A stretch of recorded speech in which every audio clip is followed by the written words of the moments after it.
So welcome back, everybody. This is Paul again, and continuing my series and discussing my position as a political atheist. And basically, I've been kind of a cultural trend analyst and observer for a long time. And in recent years, over the time past, I've made a lot of comments about possible disasters and all that kind of stuff, dangers that our civilization faces, because we are going through a major transition. It's quite obvious, and it's been going on for quite a long time. And I also talk a lot about deep meditation and peace and joy and so on. And a lot of people who know me and they listen to my videos, they might have it's a paradigm and a paradox really about why do I talk about the dangers of all the stuff that could happen and also talk about deep meditation and peace. And there's really no controversy there, because in order to have like a fair amount of security in our lives, one of the things we need to do is watch out for the dangers and the possible obstacles that we face.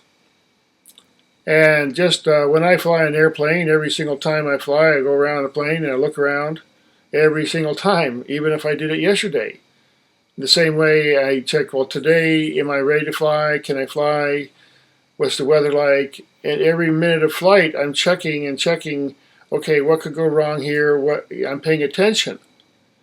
And by paying attention is how I have a great peace of mind while I'm flying, because I know, okay, should these things occur, I have a plan. I know what to do. I have practiced it before.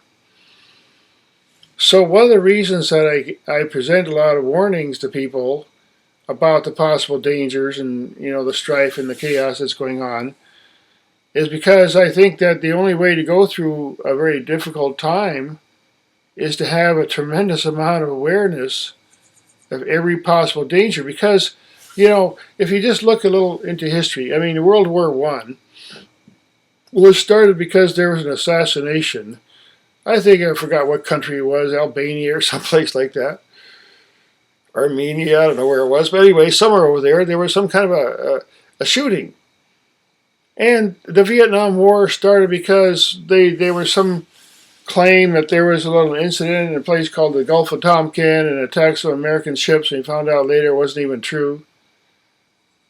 So an awful lot of tremendous problems have been caused and initiated by simply overlooking or miscommunication or confusion or whatever, impulsive reaction. So it is a reality that our civilization has some very thin legs supporting it. Now, everybody cooperates and we all like the dollar and we all go shopping and we all do the thing that everybody wants us to do, and we don't step out of line, and all the marketers are happy and the big companies are happy, and you get a little job and you go down there and you make a lot of money, and then you spend all your money during the week just trying to basically live, and you go back and work again. And a lot of people in this world, they live, even in America, which is considered a wealthy country, a lot of people just live paycheck to paycheck. They don't have like $1 million saved up for in case they have an accident or something. And that's in America. In many countries of the world, we forget, they don't even have insurance of any kind. So a physical catastrophe such as an earthquake, the being prudent would be to live in a place where they don't tend to have very many earthquakes. It's just common sense. But people insist on building these fancy mansions right on the beach and everything, and they just love those hills north of San Francisco, because that's if there was ever an earthquake out there, it'd be one of the first places to go. All those highways and the boats, gone. And we know people in America, we take it for granted. Okay, for example, let's say I was just mentioning the San Francisco area. Okay, we had in Asia, in Thailand and all that area, a huge tsunami. It killed, I think, 250,000 people, estimate. Covered a huge area. And you got San Francisco, it's right near a fault zone. I mean, the whole west coast of the United States is a very dynamic situation going on. And nobody really knows and can guarantee anything. And if you were selling a house up there, say, how about, can you guarantee that if I live in this area for 20 years, there's not going to be a serious earthquake? No. Okay, I'll buy the house, whatever. It looks nice. So we, unconsciousness in terms of not being aware, I have a bit of a risk trying to get among people who want to practice meditation and okay, the world is at peace and we're trying to make the social experience of human beings pleasant. Well, there's an infrastructure problem. There's like natural catastrophe problems. There's political corruption problems. There's banking issues that have nothing to do with the practice of peace, but they do affect the way that we can live and our freedoms and our travels and so on. So when a situation comes where the political freedoms in the country start to get more and more restricted, travel is restricted, all kinds of things, and there's more everywhere you go. There's police standing around with, all their weapons. In some countries, that's already going on. You go to the train station in some place in the world, and you'll see a whole bunch of police. And if you do something strange, they'll come over and ask you about it, So we basically live in a situation that's very vulnerable. Now, I don't want to sound alarmed because what I'm trying to do is I'm saying, look, there's an awful lot of dangers that are just outside the perimeter of our vision. If all we do in life is focus on get the money, go shopping, get the things we need, have a little fun, go back, get some rest, go back to work.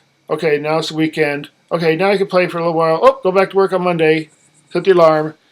If we do that with our whole life and that's all we pay attention to, and every day at work we're wishing it was Friday, trying to save up a little money so you can pay off your debt and maybe buy a boat or whatever. But if we are prudent and just say, okay, what can we realistically think about? We can know that there are possible political problems. I was 50 miles away from 9/11 when that happened, and it caused a big chaos. So we can be prudent about having food, transportation kind of concepts. So every minute of our life, say, okay, what if today the banks had an issue? What if there was some kind of thing, just like what happened in 9/11? I mean, they just froze all the planes. I don't know for how long it was. Nobody could fly anywhere. And an awful lot of people got stranded. So I'm not trying to be an alarmist. I'm actually believe in taking, watching the moments, taking care of the moments so that the years, the days take care of ourselves. We have to be, just like I said, a little bit prudent about our health and so on, and the information we get. Now, the information that we get is very, very critical to making good decisions. And one of the problems is that we tune in and we try to get the news, but we are not getting on the normal news. We are not getting sufficient information, accurate enough information from as many sources with critical thinking debate about major things that are going on in the world that affect each of our lives, the banking system and so on. And the internet media has really basically taken over because we really, really need it. There is all kinds of discussion that's outside, and a lot of people just poo-poo, like from both sides of the aisle, people poo-poo, like, okay, well, that's a conspiracy. If it doesn't agree with no, if it's a fact, it doesn't matter who's telling you the fact, or whether it was, like a Snowden or Assange or whatever, or you read it in a newspaper, or you heard it in a national choir or something, you just say, okay, I'll take that in. If it's really a fact, and it's some other, you're not getting that particular fact from your normal sources, you have to say, wait a minute here, there's more pieces of this puzzle. What's going on politically in the world today, in the wars in the Middle East? A lot of people pay very little attention, and it's a very, very serious situation going on, and it just keeps getting worse and worse and worse. And there's all kinds of means to try to justify and figure this out, because honestly, the politicians do not know how to solve the problem. I mean, if you just stop and think about it, of course they don't. It's way over their heads.